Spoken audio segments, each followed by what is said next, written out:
Alright, R2, I'll give it a try. Here we go. Whoa! R2, that was way stronger than I thought.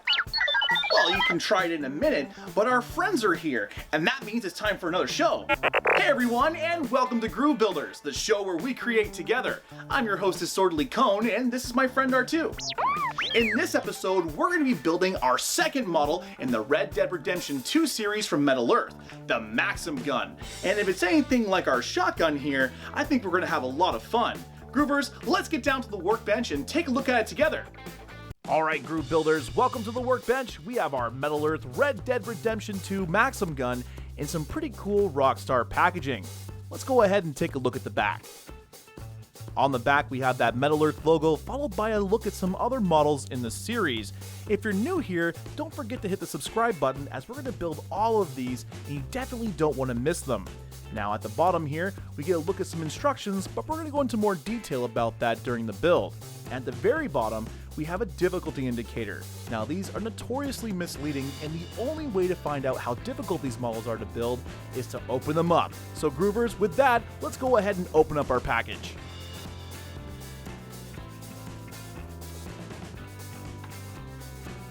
We have our instructions. And we have our metal. 2 sheets, but I think there might be one more in here. Ah, there we go. A very tiny one. Look at that, Groovers. All right, let's get building. And just like that, Groove Builders, we grab our metal and begin to cut out our first couple of pieces for the Maxim Gun. Now there's one thing that I'm realizing right away, and that is that there's a lot of detail and parts with the Maxim Gun. Definitely a lot more than the shotgun we built in the last video, and if you haven't checked that out, you should definitely do that. Link up top and in the description down below. One other thing that I'm recognizing with the Red Dead Redemption series is that the builds are a lot bigger than the typical Metal Earth models that we've built in the past, which is really nice because they are definitely a special series that you can't really get your hands on. And I know a lot of groovers out there enjoy the bigger builds. But with bigger models also comes a lot more detail and difficulty. And that's why I said that little rating on the back may not necessarily be accurate, but we're going to find that out as we build. And speaking of difficulty, I've been hearing a lot of Groove Builders out there having a hard time getting their hands on these builds. And that's because they are a special promotion from Metal Earth. Even if you go on Metal Earth's website, you can't find them listed under their model section, which I think is pretty interesting. And it's also kind of hard to find the instructions for these models. You actually have to use the special code inside of the instructions to view them. And speaking of instructions, let's go ahead and take a look at those together. R2? Thanks, buddy. Starting at the top, we have that Metal Earth logo, followed by a good look at our Maxim Gun. Then just below that, we have a QR code which we can scan to get a 360 view of our build if we need it while we're building. And this can definitely come in handy with this build because we're doing so much detail, especially some of the smaller stuff. We can take this model and flip it around to see how the different parts of detail are connected. A very useful trick for building. Then, just below our QR code, we get a look at all 3 sheets of our metal. Now, the first thing that I like to do is take all of my metal and orientate them to these 3 pictures. That just makes it a lot easier for me to be able to find my parts. How can I find my parts? Well, you'll notice all of these numbers on the page. Those are our actual part numbers, and when we're looking at our instructions, you're going to need to grab them and use those parts to build the Maxim Gun.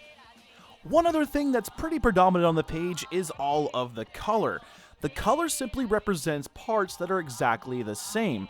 Sometimes, especially with our legs, we'll have to use the same parts over and over again, and because there's so many of them, they're spread over a couple of different sheets. Again, it's just a really easy way for us to be able to know that there's multiple parts of the same kind. Now we're going to go ahead and turn our page over, and the first thing we see is one of our parts. Here there are 3 labels: our insertion tabs, our insertion holes, and our fold lines. Now it's very important to understand this picture because this is the basics of metal model building. In a nutshell, you're going to bend all of your pieces according to the fold lines, inserting the tabs into the insertion holes to help you build a 3D shape. Then you're going to connect different parts together that hopefully will build us the Maxim Gun at the end. Then right next door we have the almighty legend. Here is where we find all the different symbols scattered throughout our instructions. The first two that we're going to be looking at are the engraved and non-engraved side symbols. These two symbols are very important to pay attention to because they're going to tell you what side of the part needs to be showing when you're forming your different pieces. Nothing is worse than putting a part on the wrong way and finding out at the very end. Oftentimes, these things like fold lines will stand out on your piece, so be very careful when you see these signs and make sure you have the part oriented in the right way. The next symbol we have is the attention point, which we really don't see too often in our builds, but if we encounter it, it's important that we pay a little bit closer attention to this piece. It might be because the part can be easily broken, or it might just be really hard to get the pieces together. Whatever it is, you just want to pay a little bit closer attention to where it's showing you. Then we have our circles and triangles, and groove builders, these are scattered everywhere through our instructions, and for good reason too. When we see our circles, you want to take as much of the tab in your tweezers as possible and then bend them down 90 degrees, as flush as you can with your part. If you see triangles, you want to take as much of the tab in your tweezers as possible and then twist them 90 degrees. Either way the instructions are telling you to do this is probably the best way to follow at first. When your model is completely built at the end, you can go over everything and see if the tab can be twisted or bent a different way to make the model look better. But groovers, as we're building, I always recommend to follow the instructions first. Lastly, we have a building tip, which here it says, if needed, slightly twist the tabs to hold the parts together, then untwist and bend them down for a nice finish. Now, groove builders, this is a great tip, and sometimes it can come in handy when we're putting different parts together. But it's very important to note that every single time we twist or bend our tabs, you're making the metal a little bit weaker. And if you find yourself taking your parts off too much or twisting the tabs too much, they are going to break, and that is a pain in the butt to try to deal with. You can use glue. Glue will definitely help you with this problem, but if a part gets too broken, you're going to have to contact the people over at Metal Earth. They are extremely good about getting you replacement parts, so it's very good to know if this is one of your first builds. Now let's shuffle over onto our right to take a look at our tools section. Here they recommend some wire cutters, which I cannot recommend highly enough. You definitely are going to need these to cut out your different pieces for the Maxim gun. And it's also important to make sure that you get as close as you possibly can to your parts before cutting them out. You don't want to have any little leftover pieces of metal on the part.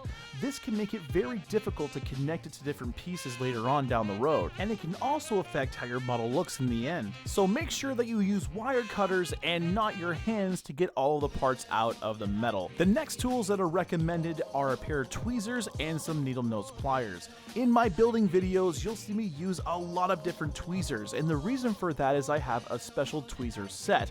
These are not necessary to build these models, but they do make it a lot easier. Your typical tweezers will be just fine, but make sure that they are strong and not super weak. If they're weak, they're not going to be very good for helping you form different parts, and they're also not going to be very good for bending and twisting the tabs. What can be very useful for bending hard to reach tabs are those needle nose pliers. They're also good for helping you form different parts that are maybe a little bit longer, like a base of a model, or in this case, helping us secure the tabs on that cylinder for the barrel. Some other tools you'll see me using in this video is my doming set. Those are very useful for helping me form different cylinders, and also help me form some of those cone pieces that we're doing. You'll also see me use my mandrel set, which is very useful for bending some of the smaller cylinders that we encounter with this build. Both of these are very useful to have, but they don't necessarily need to be there for you. You can definitely do this all with tweezers. Of course, using tools from around your home is always recommended. Having something as simple as a marker can mean the difference between a really nice finish and a finish that has a lot of little tiny bends that may not look the greatest. And with that, groove builders, we're finished with our instructions. What do you think of our model so far, R2? I think it's coming along pretty good too. It's already a lot bigger than I was expecting. I know, R2, I can't wait to try it out either, but we still gotta build it. And you know, R2, the Maxim gun has a pretty interesting history. You see, this little beauty started its journey in 1884, where it was invented by Hiram Maxim. Mr. Maxim was an inventor of many things, like a pocket menthol inhaler and even a curling iron. He even dabbled with airplanes and made a mousetrap, but none of these things would compare to the Maxim gun. One day, while out with some friends, Mr. Maxim was firing a rifle. This rifle had to be manually reloaded and also kicked quite a bit. This bugged Mr. Maxim, and after doing some thinking, he had a eureka moment. He would use the recoil to reload the weapon. This was not an easy concept at the time to come up with, and after some interesting attempts, he came up with a design similar to what we know today. The key mechanism of the Maxim gun was one of the earliest recoiled operating firing systems in history. The idea was to take the energy from the recoil and use that force to eject the spent casing while simultaneously feeding the next round, instead of the hand-operated type mechanisms we had in the past. The Maxim gun design was provided with water cooling, giving it the ability to maintain its rate of fire for a far longer period of time than your typical air-cooled guns. The disadvantage of this was that it made it a lot less flexible in attack, being heavier and more complex to operate, and also needing a water supply. Trials demonstrated that the Maxim gun could fire over 600 rounds per minute. Compared to modern machine guns, the Maxim gun was very heavy, bulky, and awkward. One soldier, or outlaw, could fire the weapon, but it was usually operated by a team of men. Apart from the gunner, some other crew members were the people needed to maybe speed reload the gun, or spot targets, and carry ammunition and water. Several men were also needed to move and mount the heavy weapon because of how big it was. Kinda like this model, I'm getting wiped out. Which is also typically what we do to the people that we encounter in Red Dead Redemption and Red Dead Redemption 2 when we find the Maxim gun. Always seems to be a shooting gallery, am I right? I agree, R2. They're some of my favorite parts too.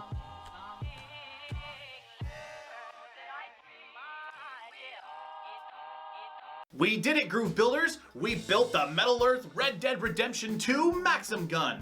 And this build was a lot more difficult than I was originally expecting. That detail is unreal. Let's talk about it a little bit more in construction. My first point when it comes to building the Metal Earth Maxim gun is that there are a lot of cylinders on this model, and that's something you might not necessarily notice right away.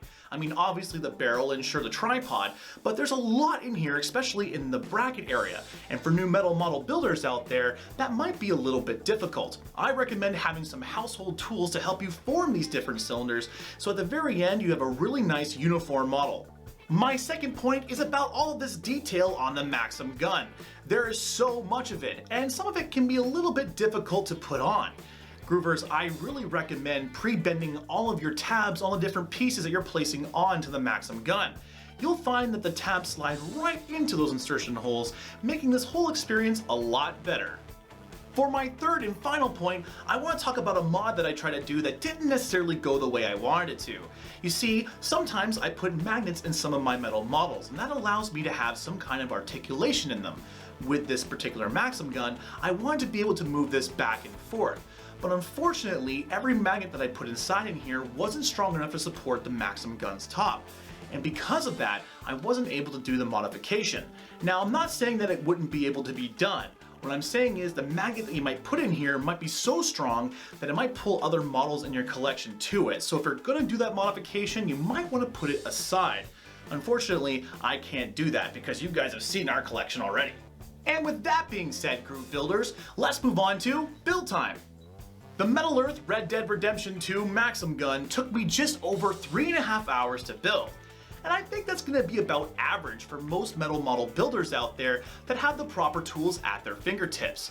Now, Groove Builders, it's never a race to actually get these done, especially because oftentimes if you rush them, the detail doesn't really turn out the best. It's always a good idea to take your time while building these so at the very end you're left with something you're really proud of. And finally, Groove Builders, my thoughts. Groove Builders, I'm gonna come right out of the gate and let you guys know that the Metal Earth Red Dead Redemption 2 Maxim gun completely surprised me. I didn't think there was gonna be that much detail in this build just by looking at the package and of course looking at the model itself. You just don't recognize how much detail is actually in this build. And I gotta be honest with you, Groove Builders, I think a lot of new metal model builders out there might pick this model up thinking it's the easier of the three to do, which so far is just not the case. The shotgun was way easier than the Maxim gun. But that being said though, if you're a massive Red Dead Redemption 2 fan and you really do enjoy these metal model builds, I can't recommend this enough. Just the amount of work that you're going to be putting into this build is great, and the finished product really does look nice. And I think that the builders out there that are really good at modding will come up with some pretty cool things with this build. At the very end of the day, Groove Builders, the amount of work that went into this is very sufficient, and I'm very happy with the amount of detail that they placed onto the Maxim gun, especially when you compare it to the sawed-off shotgun, which in my opinion definitely could have used a little bit more detail on it. With that being said, Groove Builders, we're at the end of our show. I had a really good time building the Maxim gun with you, and if you guys had a good time, don't forget to press that like button. For more videos like this, hit subscribe as well, as we got all kinds of really cool content coming out in the future. Until next time, Groove Builders, keep building. Now I'm gonna go set this up in the shooting range and take down some targets with R2. This is going to be so much fun.